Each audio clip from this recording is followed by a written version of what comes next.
Have you ever wondered how professional photographers get stunning images where the subject is nice, crisp, and clear, but everything in the background is blurry?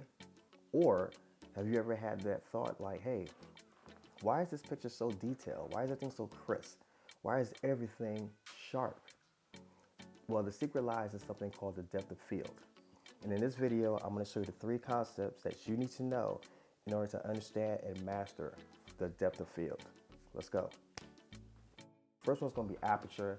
The second is going to be distance between you and your subject. And last is going to be focal length. What is aperture? Well, aperture is that number that's measured at something called f-stops.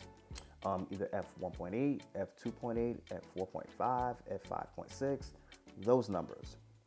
Now, those numbers are a unit of measurement that measures the opening, that small little opening in the iris of your camera where light passes through. So the way it works is this. The bigger the number, f1.8, f16, f22 for example, the smaller the hole is. I know, it sounds counterintuitive, but just bear with me. So the smaller the hole, the larger the number. But the wider the hole, like f1.8, f2, f2.8, that means the bigger the hole is. Therefore, whatever you're shooting, whatever you're focused on, everything in front of it or behind it will be blurred. And that's how you get that effect, okay? That whole thing is called depth of field. When you have your subject sharp, but everything in front of him or behind him or her or him is out of focus, then you have something called a shallow depth of field. But when you're looking at an image and everything from the beginning of the picture to the end of the picture is pretty much generally in focus, and you can see the details, then that has something called a deep depth of field. So understanding that your lens has the ability to do that, you can pretty much control elements in your picture, okay? You can control what you want to be seen and what you want to be obscured. So that's a tool that you can definitely use to manage and manipulate your images as best as you see fit. So that right there is depth of field, and that's the first ingredient. Let's move on to the next. The second component is going to be the distance between you and your subject.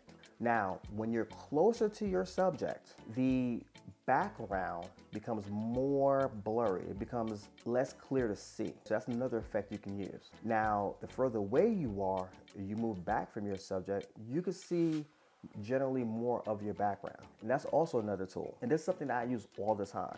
If I'm in a place where the background is super busy and it's distracting and there are elements back there that I can't really control, but I also don't want that to be the focus of my picture, I will generally move into my subject a little bit closer and shoot them, and I will blur out the background.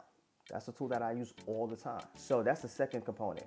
Distance between you and your subject also affects your depth of field. Now the third factor is what we call focal length. Focal length. Now what is focal length? Well, if you look at your lens, it's that number that ends in mm or millimeters on your lens. So let's start at the base.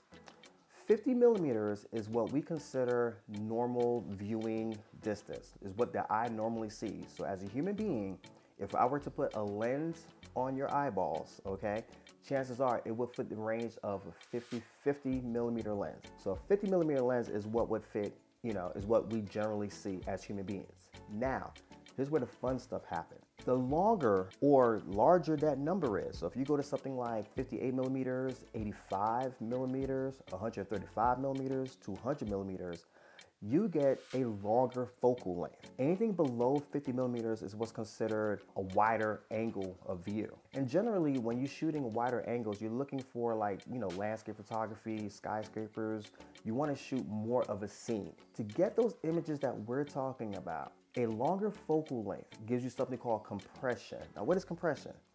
Well, compression is a visual trick where your image seems kind of smushed. It has like a smushing visual effect where your background of your subject that you're shooting seems to be kind of pushed in together. Here are some examples of what I'm talking about. So if you want your subject or whatever you're shooting to be isolated from the background of scenery that you're in, then you might want to use a longer focal length. And when you push into your subject, the background will seem like another element, like a distant component in your image, such as these right here. If you can't control your scenery, if you can't control your environment, but you see and you want to be able to isolate your subject, focal length is your friend.